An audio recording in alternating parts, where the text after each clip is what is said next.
Awesome.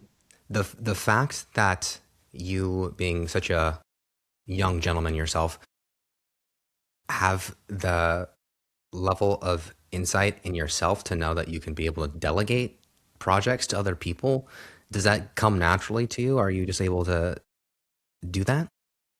No, it came from two things. Like one, necessity, where like I tried to do everything by myself until I literally approached the point where I physically and mentally couldn't.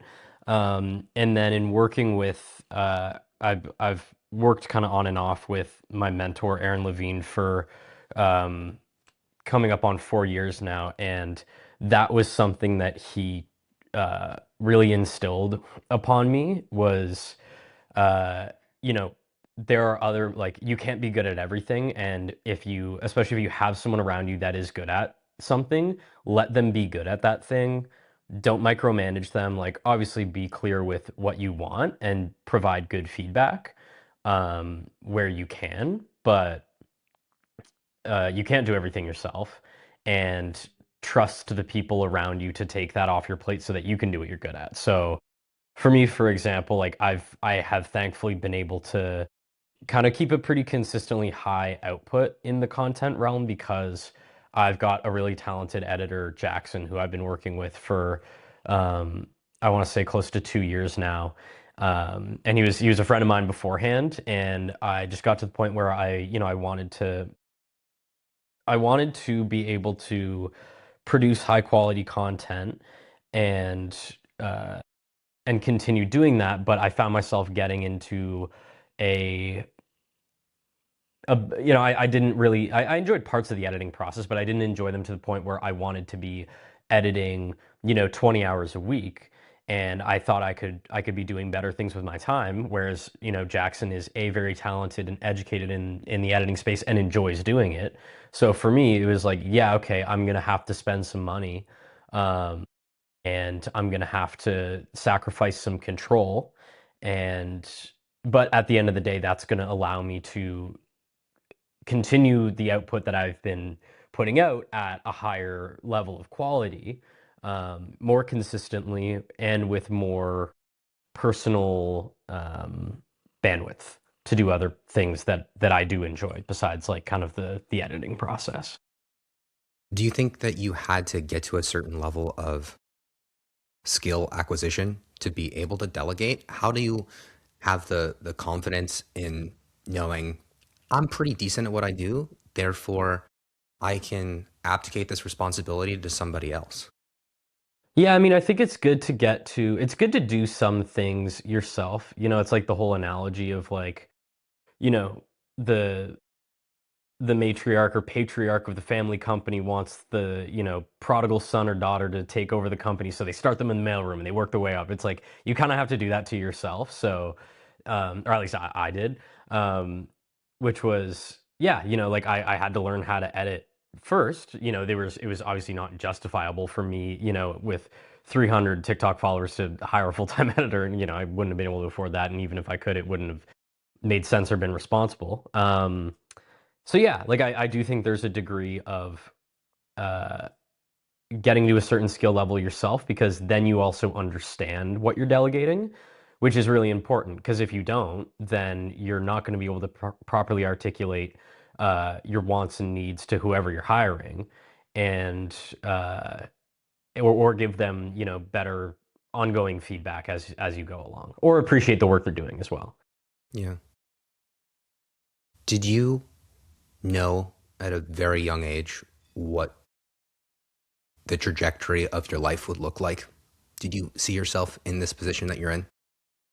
Mhm.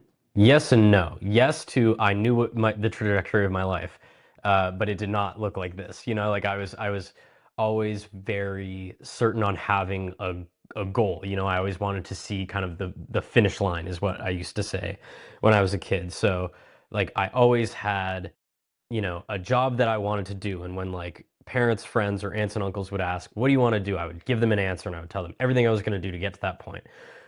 Um, but it wasn't this, not by any means. I mean, I don't even know if this job existed when I was a kid, or it did in a different form, I guess. But Yeah, like I went to school for economics. I was like going to be a finance bro, not because I cared about that or was passionate about it, but just because it was something I was good at and I knew it could make money.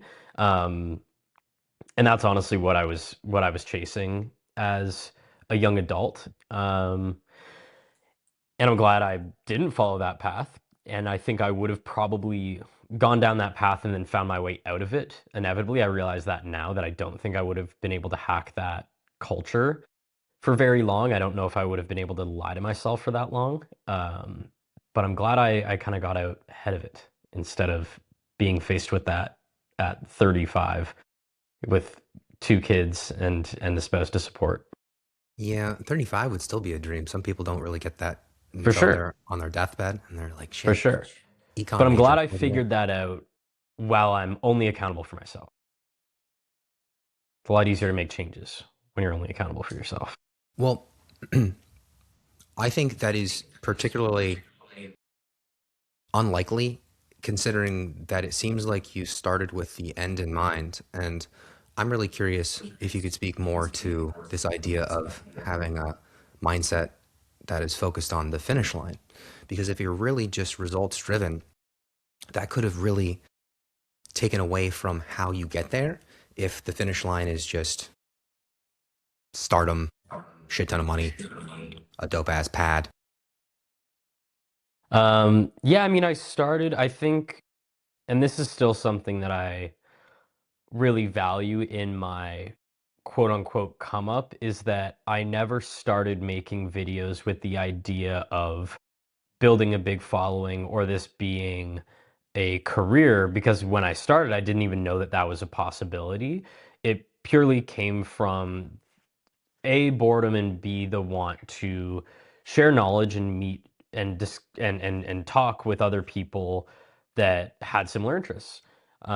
And I thought at the time when I started making videos that I had kind of a unique perspective that I wasn't seeing on short form video platforms. And so I just started doing it during COVID when I had extra time when I was in school. And then it sort of developed into a career. And what that forced me to reckon with, especially when I went full time with it when I graduated and decided, okay, I'm going to pursue this instead of a traditional career, was being okay with the fact that my future was ambiguous and opaque and that I couldn't necessarily see a finish line. Whereas if you go into a traditional field, if you go into engineering or medical school or law school, there is a very clear path set out for you.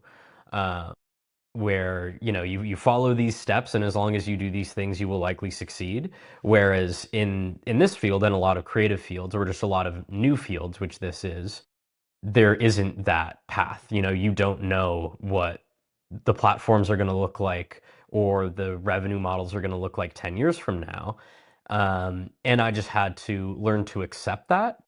And also when I accepted that, or once I kind of was immersed in it full time, I also realized that uh, the the quote unquote guarantee that I was resting on with a finish line in mind when I was thinking, oh, I want to be a doctor, oh, I want to be a financial advisor or whatever, was also kind of a lie that I was telling myself, which is you don't know that anything's guaranteed. A lot of people, a lot of my friends that work 9 to 5s for a company will say, I don't know how you do it. I don't know how you do the freelance thing. That would freak me out so much. I don't know how you can handle the instability. And for me, it's like they're in an equally unstable position, just with the maybe not illusion of illusion is not the right term, and I don't want to sound like I'm like talking down on people. Like I totally understand it, but like a company can totally go under, or you can get fired, or AI can take your job, or whatever it might be. Um, so there is still a risk there. But I was telling myself when I was a kid, oh well, I want to take this path because I know I'll be financially stable and it's risk free as long as I do these things. When I found my way into this field, I was getting freaked out at that at first, and then I realized, okay, well, there's risk with everything, and you just have to accept that. I'm sorry if that was like a like a long-winded answer, but It's something that I think about a lot, having made this transition into content creation myself in the last 6 months, coming from equally uncertain background in freelance filmmaking for the last 12 years. And before then, I was doing a little corporate work in school. I've always given a middle finger to the corporate strategy of having the, I will say, at least from a Lindy perspective, historically, people with cubicle style jobs have a little bit more job certainty than people like you or I. Absolutely, yeah. But I'm right there with you. We're kind of preaching to the choir. I, if we were to say that there is still uncertainty with a corporate structured job, what would you say gives you any sense of security with the position? Security is not the right word, but certainty with your content creation, your businesses right now. Does anything give you any feeling of actual solidity? Just like that Yeah, it will be here when you wake up? for sure. Yeah, it's the fact that like it's up to me, like it's up to me to do the work and to love and care what I do. Whereas, unfortunately, there are so many good and talented people that are at the whim of their corporate superior who's just trying to appease a shareholder, and like that's, where we're seeing this kind of like mass enshittification. Um, and there are going to be a lot of good and talented people that are going to be thrown by the wayside and are being thrown by the wayside and have been thrown by the wayside. Um, b- you know, through no fault of their own. And it doesn't matter how hard they work. Um, that yeah, like they may just become obsolete, or there may be cheaper labor elsewhere, um, or it might be office politics, or who knows, But like the fact that I have more control over the what I produce and then what I sow and then what I reap, is what kind of gives me some solidity. I Hmm. hate that you're just taking the words out of my mouth, but I actually love that too. We're very kindred spirits that way. Agency and that the ability to have a little bit more control of what your day looks like, to wake up and to be able to have an idea and execute on it without there being too much interference of Hmm. obstacles, and that in itself being a nice replacement to the so-called security and certainty that one would have in a normal 9 to 5 job. Hmm. Yeah, you can try stuff, and you can experiment and you can fail. And yeah, that's it. Mhm. In the fashion world in particular, there seems like to be a very big bifurcation of the fast fashion brands and the premium luxury brands. And if we're to hone in on the cheaper, more affordable things, it does seem like there's a premium put on seasonality, just the constant churn of products. So I'm curious what your opinion is on just like the state of the industry, where, for instance, what I see and I resonate a lot with your content, you're often giving different price structures to the recommendations you have. Here's the premium brand versus here is a cheaper version, and it's often the times vintage. Like here's something that you could find as a replacement to the premium, but it's 20 years old. What happens though in 20 years from now when we're calling like Zara 2026 vintage? Hmm. Does it have that same level of weight to it when we say vintage now? What are your thoughts on that? I think there's kind of like two things there. So like first being, yeah, it's interesting to think about the phenomenon that like a lot of these really frankly shitty clothes are, right now we can kind of rely upon a fairly good sized bank of vintage clothing that we still have access to for relatively affordable price points. But what happens when, yeah, that kind of gets run through, and then our vintage is the crap that we've been churning out over the past 20 years. And I don't know really. It'll be interesting to see. I think. Well, I don't know. There's another interesting phenomenon, I think, where there's a little bit of a bias where people think. I think people have the impression that vintage clothes are generally better than modern clothes. Clothes were generally made better. There was also still a lot of shitty clothes. None of them have survived though. So like there was still garbage, especially in the 80s and 90s. There was a lot of garbage made, but it's just disintegrated and withered away and been chopped up. Um, so I think that's also an aspect of, you know, that like there are some pieces that Zara makes that will probably last 20 years. You know, like they have a lot of different, or 50 years. You know, they have a lot of different factories, and some of the stuff they produce. You know, I just know anecdotally from friends who have bought a hoodie from Zara 10 years ago, and they still have it. You know, so like I think there will still be some stuff, but yeah, that I think is interesting to think about. Where yeah, what happens when you have this the demand for secondhand clothing and the social acceptance of secondhand clothing rising, and the supply of good secondhand clothing waning, where we're already starting to see that effect of kind of the price inflation, especially among more desirable sectors of the vintage market. Um, but then back to kind of the original point on, you have these kind of two sectors, right? Of you know, you've got the high end luxury fashion, and then you've got the mass market. I think those two things are becoming more and more of the same beast, and two sides of the same coin. I think we have a tendency as human beings to just think of price tags as uh, inherently causationally tied to quality, which in the past they were. You know, in the past, Louis Vuitton was a bespoke, you know, artisanal trunk maker, and you know, Giorgio Armani made suits in an Italian atelier and XYZ. But we're seeing quality become further and further separated from luxury, and it almost entirely become uh, about status.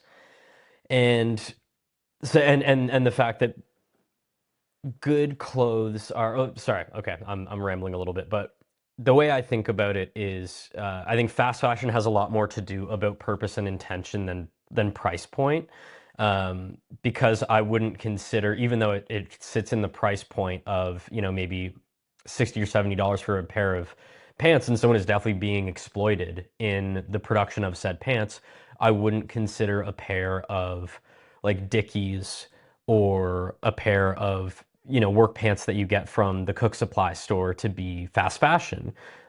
Even though there are still some of those inherent production problems and ethical problems with those being made, but they're being made with a purpose, and they're being made to last to some degree, right? Um, Whereas you can have a really beautiful, you know, Gucci sweater that's also designed to go out of fashion within 3 or 4 years.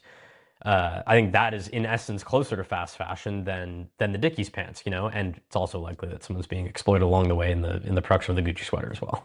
Mhm.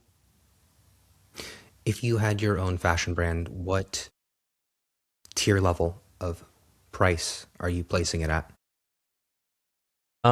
It's some I've thought about this because I've wanted to do like kind of a either a video series or like, I mean, maybe one day like a little mini documentary on what clothes should cost. I think that's like an interesting topic for me, is what, you know, to educate people, like what would a pair of jeans have to cost if everybody along the way got paid appropriately, and everybody, you know, and every material along the way was sourced responsibly and made so that this thing could last. um so you know, like in a perfect world it's around that, because I really don't believe that we need more clothes or more clothing brands. There's so much out there already. But if I were to do it, it would be with that in mind, which is expensive. You know, like it's probably it's north of $300 for a pair of pants, and north of 200 for a shirt and, you know, six, seven, 800 for a jacket. Which is like also at the end of the day probably why I wouldn't do it in the first place. But yeah, in a perfect world, it would probably be it wouldn't be cheap, you know. Yeah, and then just from a ethical perspective of you as the business owner, where are you placing the margin for yourself to be able to document how much all of the goods, the prices of labor and materials go into, and then actually you making a profit off of it too? Yeah. People are always going to have, or I imagine more often than not, can be able to complain about, well, I get that the fabric that you're sourcing from Turkey costs this much, and the labor of the 18 hours of it stitched by some dude in Detroit, but then like Nolan's skimming another 20% off the top just so he can pay for his fancy Montreal apartment. Yeah, yeah, that's how I think of it. And yeah, I don't know. I do definitely live in like a I don't know. There's a lot of tension in the way that I think about clothing and how I exist within that space, and I try and I don't know, mitigate that impact as much as possible by, you know, by talking about secondhand clothing and stuff like that. But yeah, at the end of the day, like uh I think the best thing you can do is just kind of be honest about the fact that like it's a pretty harmful industry, and um in like in a perfect world it wouldn't exist, you know, and like functionally it doesn't really need to exist anymore to the degree it does. There's a, I think it's a Jim Carrey quote that goes something like, I wish everybody could get rich and famous so they could know it's not Hmm. the answer to all their problems. And when it comes to fashion, a lot of the times you just assume it's so much better when you're paying 10x the price. I assume the Gucci bag is going to solve all my problems and be Yeah. 10x also of higher quality than the the dupe that I got off of Temu. And it's more often not the case, but that's such an unteachable lesson that you're either one day going to be wealthy enough to buy the bag, and like hopefully it's a fuck yeah experience where you've earned it and you feel really good. But to think that the price is going to be congruent with the exponential increase of how much you're paying versus the quality of what the cheaper version would be, it's just not true. But you don't really know because it's hard to even fathom why that would be the case. You're paying so much money for a product that actually isn't lined up to the value it's providing. Yeah. Yeah, and that's something I'm grateful I think I got to learn that lesson from a pretty young age. Just by like you know, when I was in high school, I used to like resell sneakers and stuff like that, you know? So like I would often like buy and flip stuff. But by doing that, I got to like experience that dopamine hit, but then also experience like how quick that fades away, and then how slippery that increase in utility is. Mhm. How do you think about your taste and the way that you're educating the community around terminology? How important do you think terminology is to somebody's taste?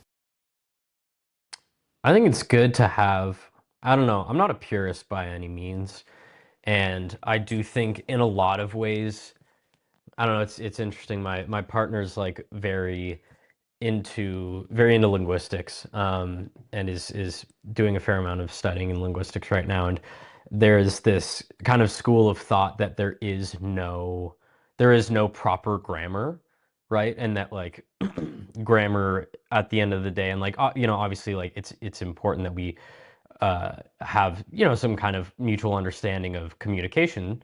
You know, let's eat grandma, not let's eat grandma, but like you know, uh, it's I think there's an I'm of the school of thought that yeah, there's not necessarily a correct or an incorrect way to go about describing things, but that the more furnished you are with adjectives or terms, um, the easier it's going to be for you to communicate your taste and then also research your taste, you know, if you understand what other people are calling things. But I'm also very wary of, I don't know, people that, because you know, I think some people will come from a background where they got to have a lot of discourse about these kinds of things from a young age. Maybe they have a parent who was very tasteful, or a family friend, or a friend's parent, or whoever it might be,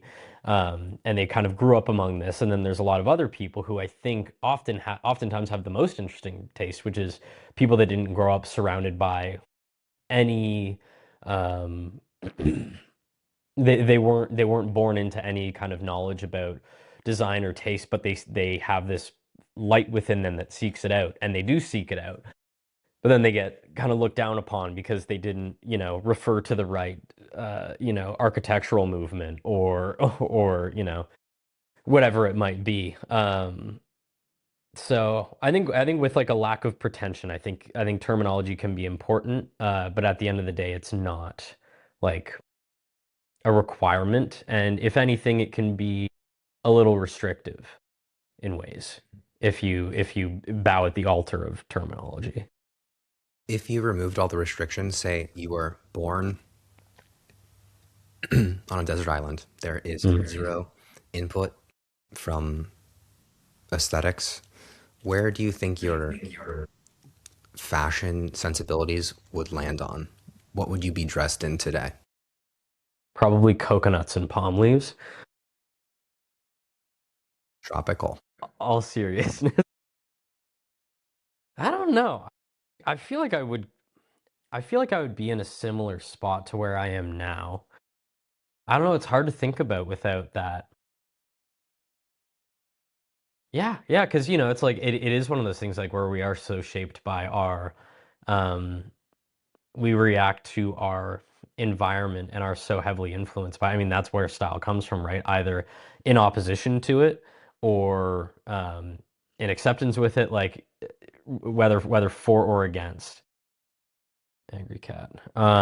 We're so shaped by our environment when it comes to taste. So it's hard to say. I can't picture it. I think we're stumbling across a good little litmus test to see if somebody's actually embodying what truly is their taste, though, to have this little desert island experiment. Because if you can at least, with some level of honesty, say that I think I would be wearing something similar to how I am now. That's kind of what, well, I believe confidence is like 95% of the way that you rock a look. For sure. What do you think about that? Because that kind of seems to point in the direction of that taste versus environmental factors. Yeah, I think confident. I mean, it goes back to like the idea that you're being perceived, and that good style is based on how other people receive it, right? So like that's an interesting idea. And then that it attacks confidence is the lens with which you can pass um taste through. So you've got, all these people that we consider like style icons. The reason why they're considered style icons is because we've perceived them as such. Again, they're not on a desert island.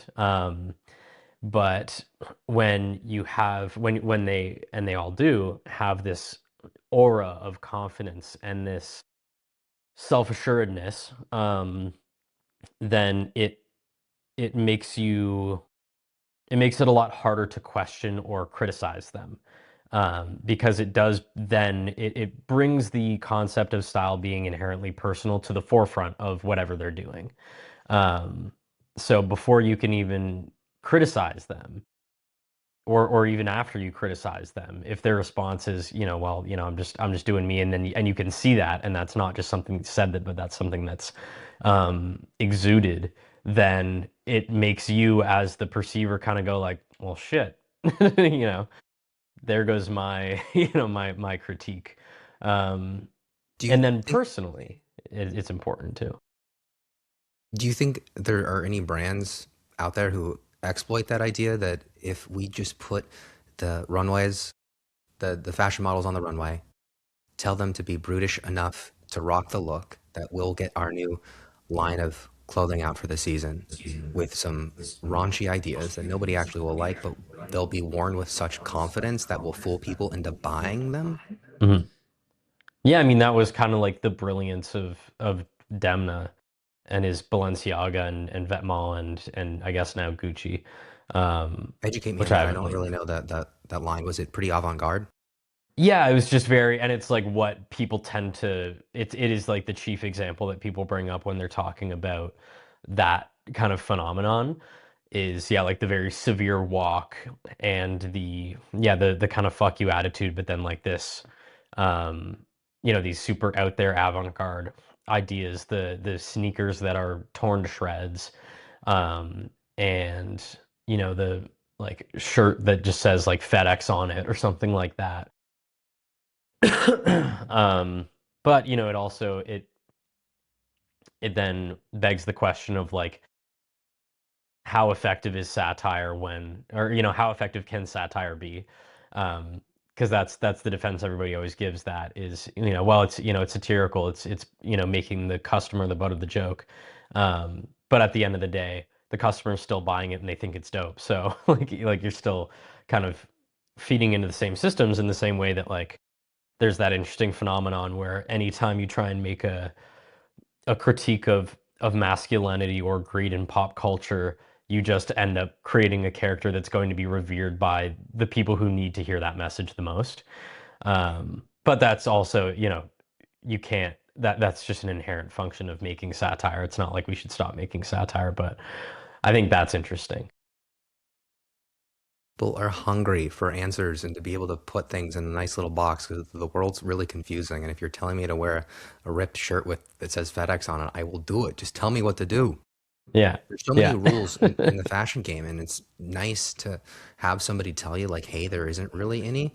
But at the same Yeah. time, when I look at accounts like yours that are seemingly really diverse and eclectic, even, there isn't clearly a category that you would put yourself in. If somebody were to totally rip your lifestyle, like carbon copy it, what would you expect to see in that person? What does that look like? How do you mean? Like, what's that person like? How Mm, would I, one do I, that? Or I'd love your more ambiguous take on it, but let's narrow the scope of that question first with the fashion aspect to it, because that's kind of what we're chatting about. With if I saw Nolan's style and I copied it, what does that person walking down the street look like? Hmm. um, Yeah, I mean, I do like a lot. I like just like interesting versions of normal things. And the way I put things together is, I believe there are, back to what you said about fashion rules, right? And I think a lot of people get really obsessed with these fashion rules, and there's two camps of thought, and really I think there's a lot of nuance in uniting them.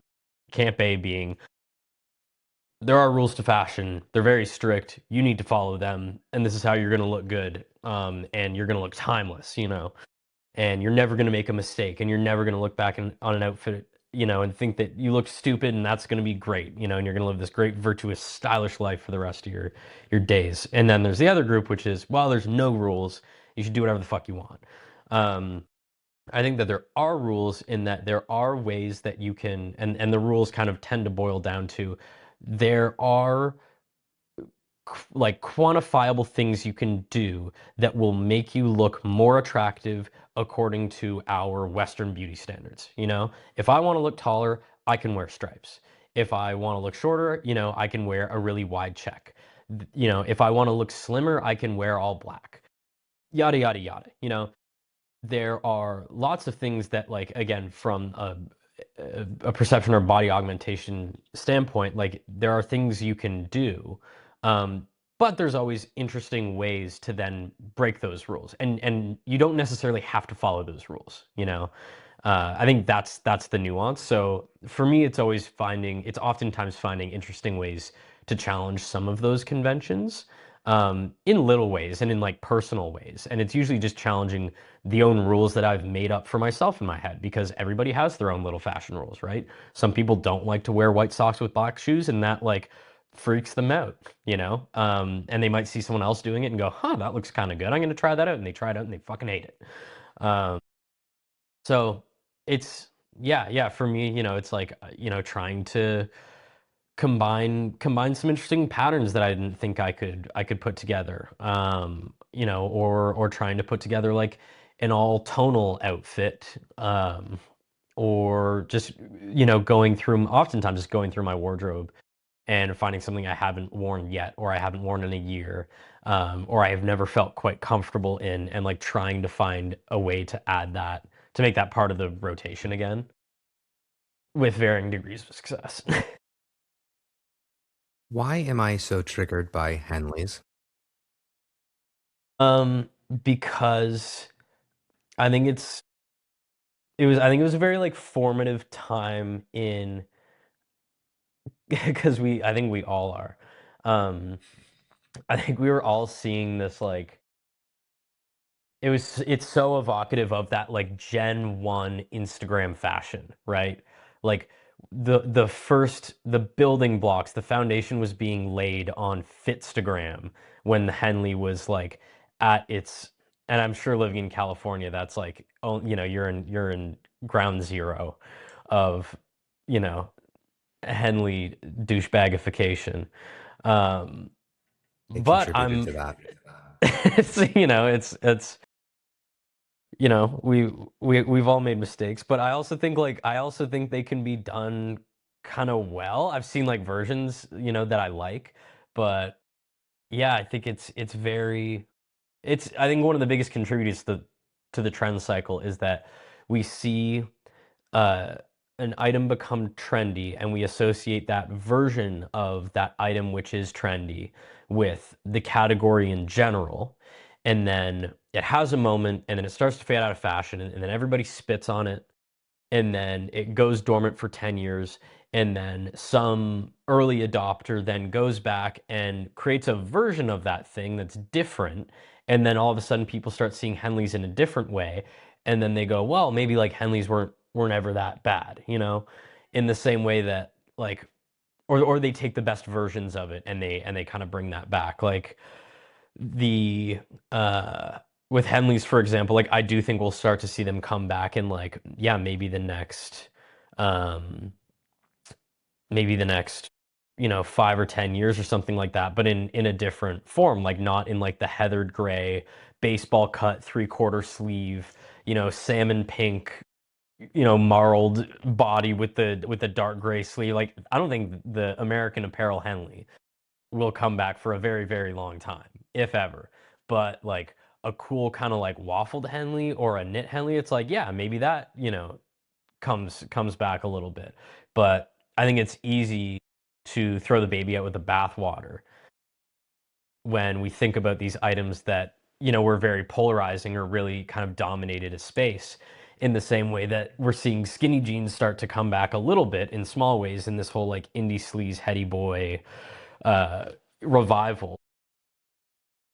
But when everybody was kind of throwing out their skinny jeans back in like maybe starting in 2018, 2019, 2020, for a wider fit, our version of skinny jeans was like the minimal LA 3% elastane, vacuum to your leg, light wash, usually ripped, from the ankle to the thigh.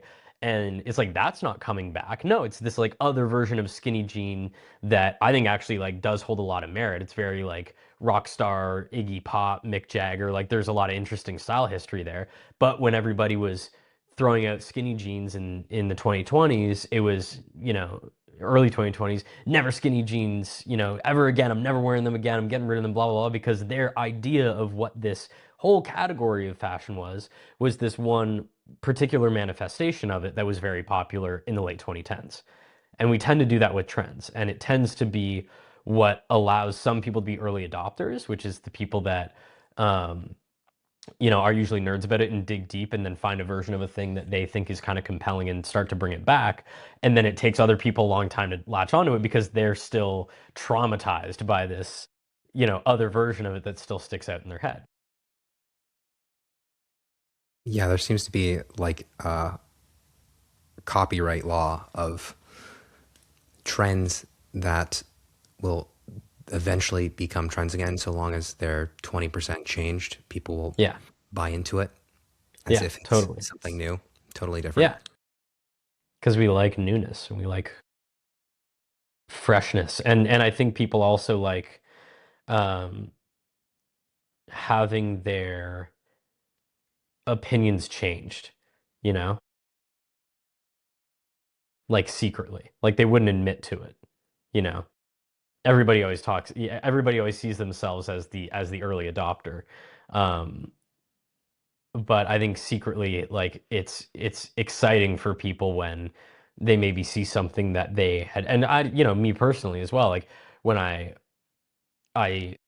see something that I've traditionally thought, oh, I'll never wear that, and then I finally see it in a way that I think is kind of compelling to me, and it's like, oh, that's really cool. Oh, that's really exciting actually. Like here's this whole, it's like if you didn't like mushrooms, because you'd only ever tried a cremini and you have like a king oyster mushroom and you're like, "Oh shit, this is awesome. I'm now going to try like all these different kinds of mushrooms." It's like that's exciting, but then you're going to go tell people like, "Yeah, I was early on king oyster mushrooms." Yeah, and people really identify with being anti-cremini mushroom crowd where it's part of their identity and they can no longer even have the freedom to say, I changed my mind about mushrooms. I actually really love them. Mhm. I think one of the biggest ways that social media affects us is almost everything we see is a final result. You said that. I did. Tell me more. I was gonna, yeah, I agree with that. When you were saying that, I was like, man, I agree with that. Whoever said that was smart. Um, no, but I think, yeah, I don't think we see enough of the process, and I think it ruins our, um, I think it can ruin a lot of things, or taint a lot of things. Um, I think the process, and now we're starting to see more of the process, which is cool. This kind of comes in two ways. A, I don't think you see necessarily the development of a lot of individuals, right? And you see this in the fitness world, and you see this um, in the fashion world. Like a lot of people don't really see what it takes to get to a level of, call it mastery, like the whole 10,000 hours dogma. We we are a very results driven society. So inherently, the stuff that tends to perform really well is the final result, which is really impressive. But I think now as the platforms are starting to develop, which they always do, and I find this to be a very interesting topic in that like we saw it happen with YouTube, where the first couple years of YouTube, it was all viral cat videos and fail videos and yada yada. And then as things develop, people get tired of that content and they want something that's a little more considered and they want more storytelling. And I think we're starting to see that now more in the short form content realm where like people are getting a little more tired or not getting as entertained and are a little sick of purely aesthetic content, like just fit pics or just, you know, shots of an interior synced up to pretty music or, you know, an edit of a car and like edits and stuff like that. Like that, I think people are getting a little tired of, and they're wanting more and more content that's similar to yours, where there is, kind of a narrative plot. I think a big benefit of that is that we're starting to see the process more and more. And I think that's a really good thing because it makes people appreciate the level of taste that goes into things, and it lets them, I think, be a little more realistic with their expectations of themselves, because I think a lot of people get very discouraged when in we're so used to immediate gratification, they get pretty discouraged in seeing what looks like to them, an overnight transformation when in reality, the process can be very reassuring. Think it simultaneously can make whatever you're speaking about almost more inaccessible if, let's take the fitness analogy, you see how much work it gets put into somebody who has crafted the ideal body fat percentage. If you knew how much time they put into it, I wonder if most people would not even attempt to achieve that body. In the same way, if I knew how many hours were spent on you trying to curate your taste, maybe I wouldn't even try because Mm. shit, I don't got enough time, and I don't even have any sense of where to start. Hmm. Yeah, and that's another interesting topic wherein I think the problem there is more in the expectations people have for themselves regardless. I've always liked the adage of the time is going to pass anyway. So you might as well do something with it, right? And, when it comes to fitness as well, I think yes, it may prevent some people from starting at first, but I think it also, I think it's important to be realistic, um, in that, like, I guess on the other side, on the other end of the coin, that you can be passively engaged or interested in something, and not you don't have to have, you don't have to be 220 lean with 8% body fat. Like that does not make you that is not the bar for success for fitness. Um, and I think it's more important that we, as content creators, emphasize the importance of the process rather than the final result, right? And that you will see positive results if you partake in the process and if you appreciate and you love the process, because I think a lot of people tend to lament the process and like and rush it and not want to do it. They don't want to you know, spend the time, curating a wardrobe and like they just want the thing. They want the thing at the end of the tunnel, whereas you'll never get there if you don't learn to love going to the gym and independent of the results that you see from it, or learn to love sifting through eBay or digging through the bins or trying on five different outfits before you go out. Like I think showing the beauty in the process is is where the emphasis should be because the results will follow, right? And maybe you do end up 220 lean and 8% body fat, or maybe you get to a certain um, size and depth into the world, right? Where like, and this is my personal experience with fitness, where like I've I've done the meal prepping and the calorie counting and the macro counting and the weighing food and all of that and got to a low body fat percentage and gym 5 days a week and then reached that point and then realized I didn't love that for myself. So then ended up in a place that I'm really happy with. And that's all because of the process. Whereas if I had just gotten to that level and was obsessed about the result and then realized, oh, I'm actually not really happy with this result, it didn't make me feel the way I thought it was going to make me feel. Um, and thank God I can stop doing it now because I'm sick and tired of the gym and all this stuff. But in the process, I learned to love that and learned to, that was a very important thing for me, for my mental health, and it was something I enjoyed doing. What do you suppose prevents people? What are the obstacles that prevent a lot of creators from documenting the process and just posting results? I think it's harder to make it. I think a heavier lift to make that um, compelling for audiences. It requires a little more forethought. And I've even found this with myself. Sometimes I'm halfway through doing something and I go, oh shit, I should probably be filming this. Um, so it definitely, it requires a little more forethought and planning. And um, not a lot of people, I think, see themselves as storytellers. I think a lot of people um,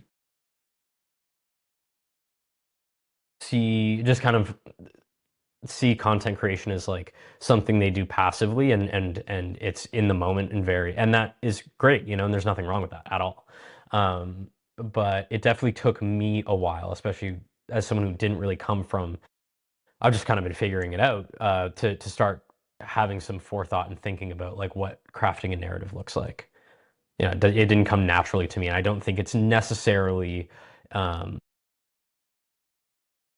it's something that you would necessarily come by passively if you're just doing this. Yeah, you definitely are able to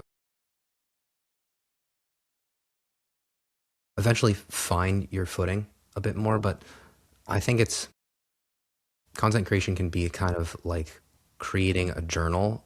When you start, you have no idea really what to put on the paper, Mm. but as you spend a little bit more time and forcing yourself, you become, at least I have become a little bit more cognizant as I'm going through my day-to-day life, what behavior, what activities I engage in that actually matter, and what things move the needle, things that I think are really interesting, rather than, as you said, passively walking through activity, just trying to achieve results. It does become a little bit more interesting of the process too.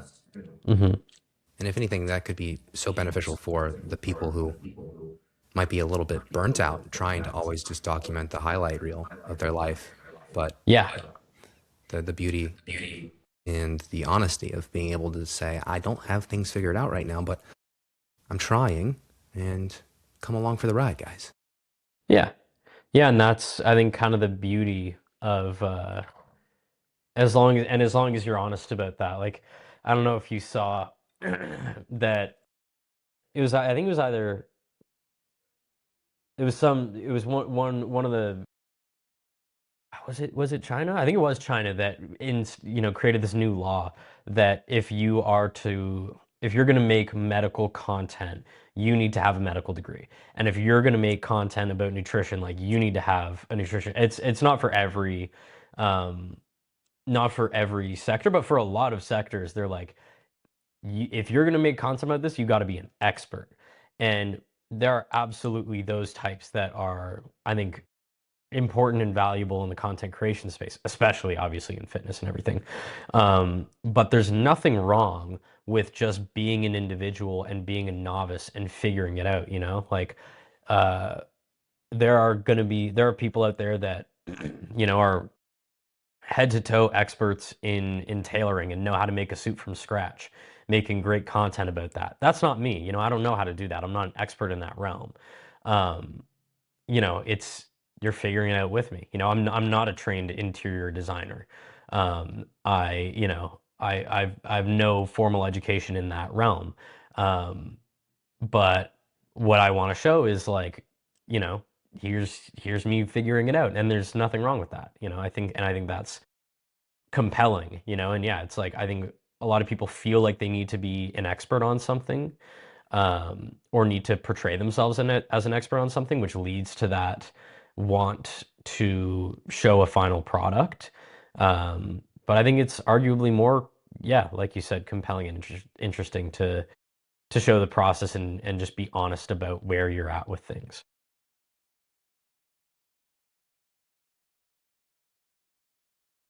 Is there anything that you would hope isn't scalable about your lifestyle or your fashion choices? Something that you would hope could be uniquely yours that you'd be disheartened to see somebody else copy?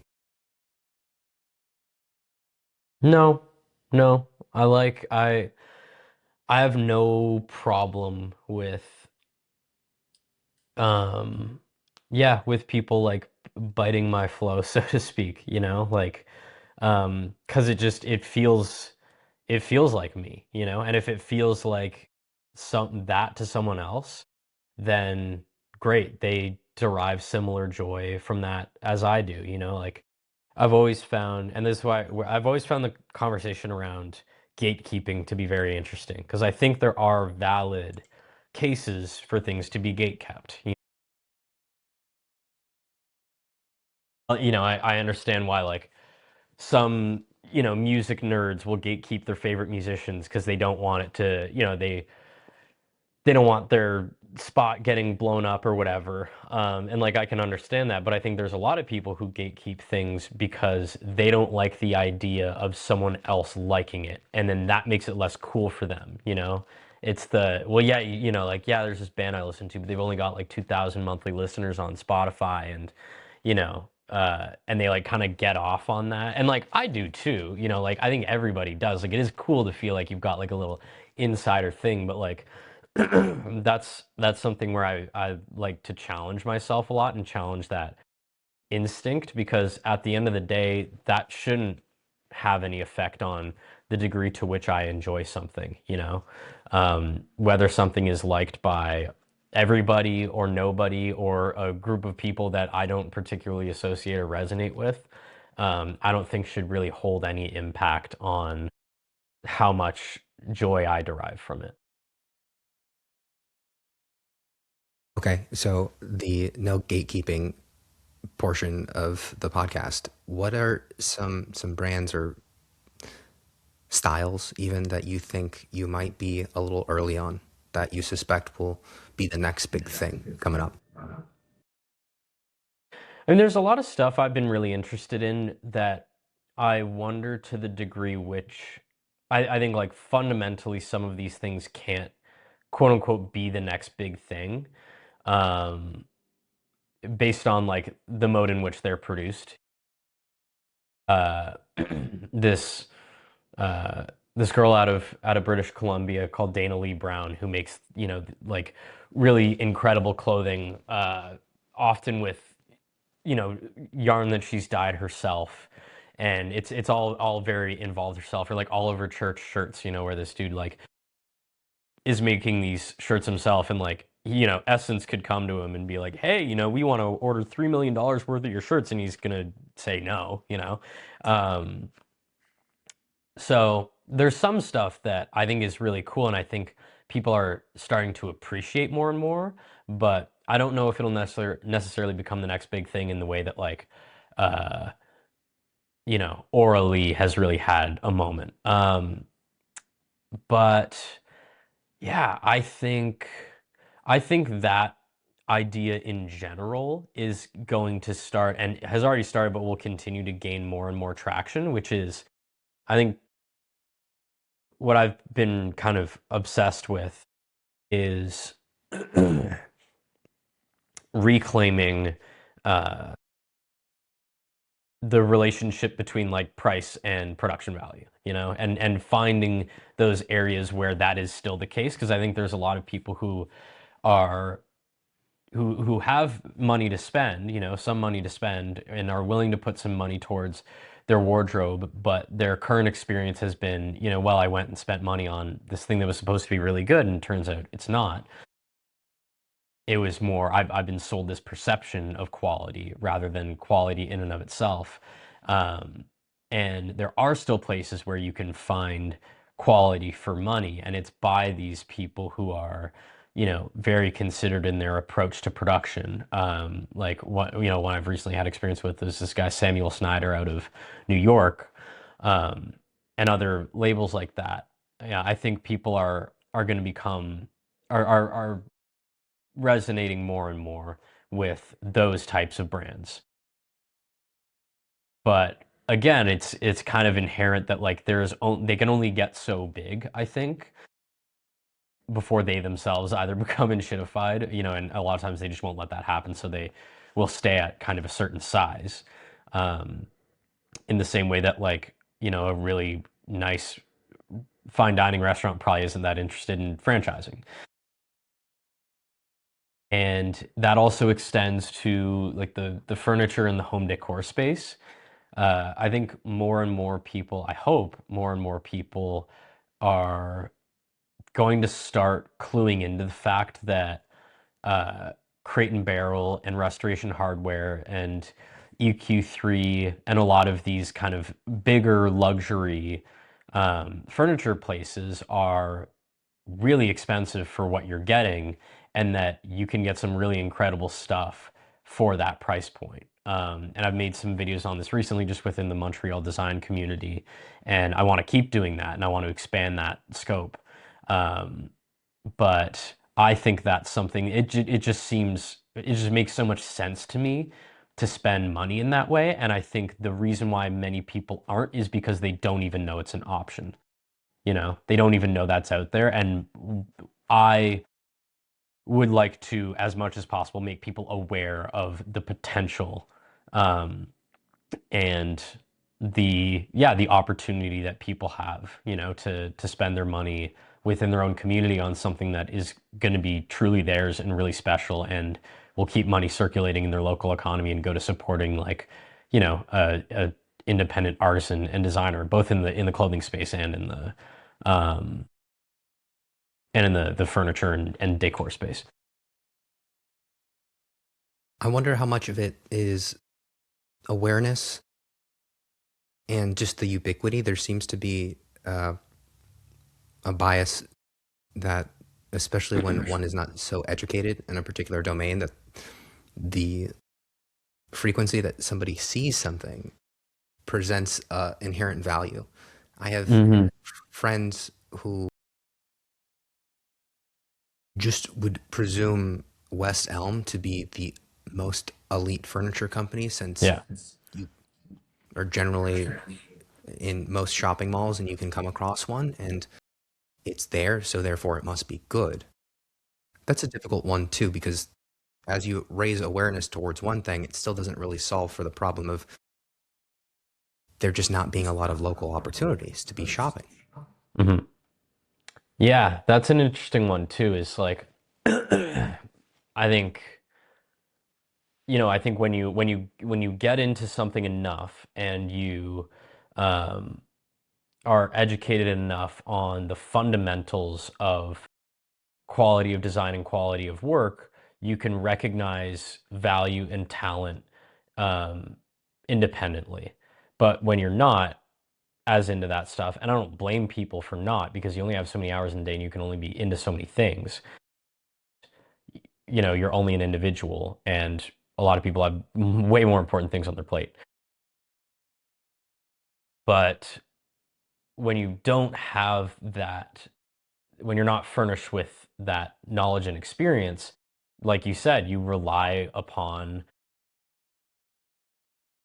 like, kind of third degree trust, right? Trust that's built by, your friend who has a Restoration Hardware cloud couch or a West Elm bed frame, or yeah, you saw it on in a movie, or you see the ads all the time. Like, yeah, again, it's that recurring brand trust that you may not know or trust the work of someone local, because you can't tell if their work is good or not, and you've only just heard of them. And yeah, that's that. Or you've never had any experience with, commissioning a piece of furniture, and not realize that it might cost you $2,000 to get a coffee table instead of 3,000 that it would cost you from Restoration Hardware. Hmm. I haven't seen you wear one in a while, but one of the rare overlaps between our fashion choices is the wife beater. Mm. What's your go-to beater brand? I mean, even though they're like objectively shit, like the Hanes is Hanes, and you don't feel too bad because, like, I'm a slob. So, like, you don't have to be too precious with them. $3 Um, beaters, can't beat it. yeah, there's nothing wrong with that. I'm actually, I want to pick your brain on this because I know you're a Mm, fabric guru. I have really opinionated opinions on the Hanes Mhm. beaters because their normal line are 100% cotton, and I can't wear them. They're too scratchy. They're They scratchy. Yeah. they stretch and then they won't come back into form. I prefer their comfort blend, they're called, and it is half. I think it's 50% polyester, 50% cotton. What do you think about that? My thought, I'm pretty pragmatic when it comes to that in that like if you okay, you're at, Walmart and you're going to buy one or the other. Same price, yada yada.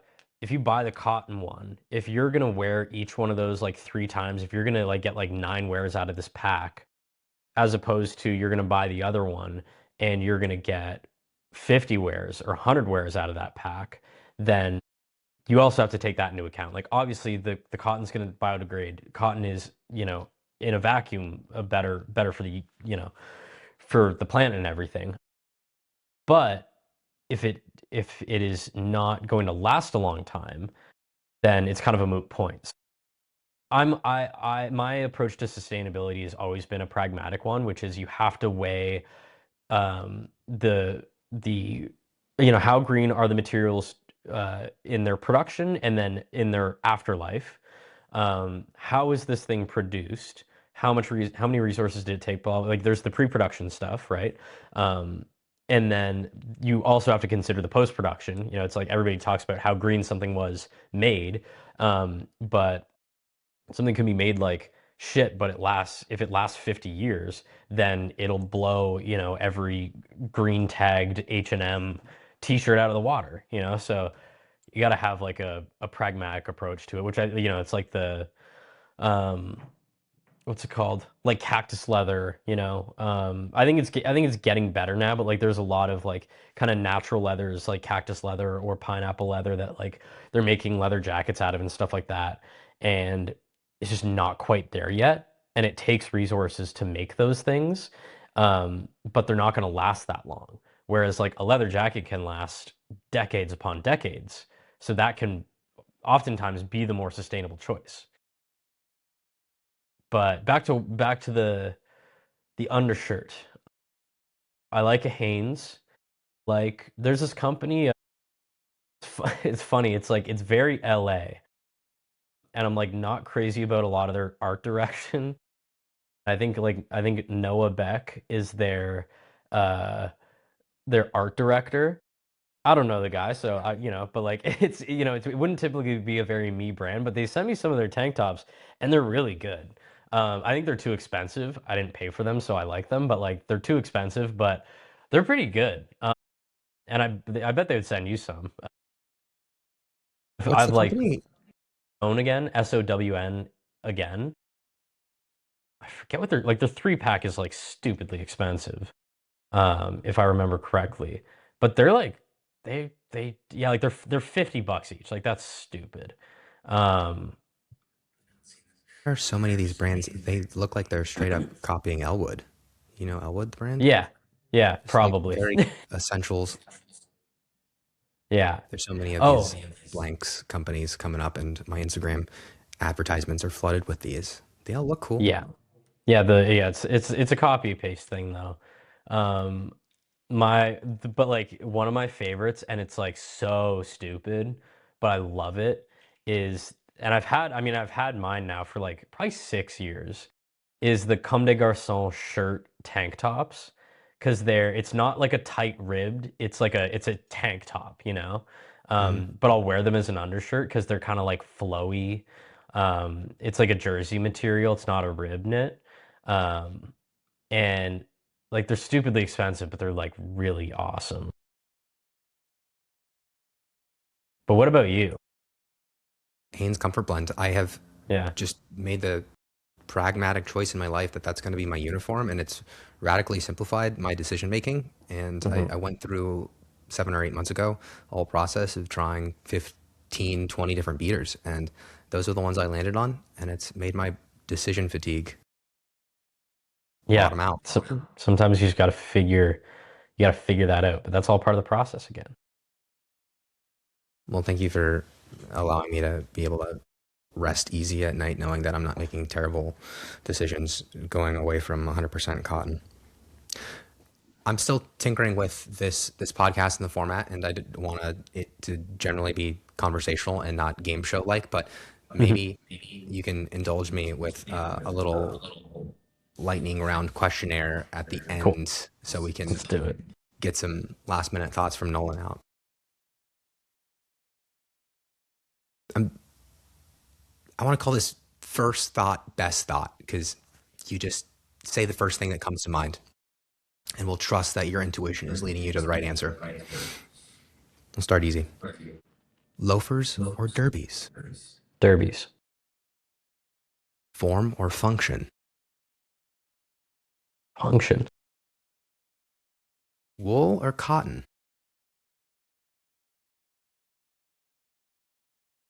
Instrumental music or silence? Instrumental. Japanese or American? Japanese.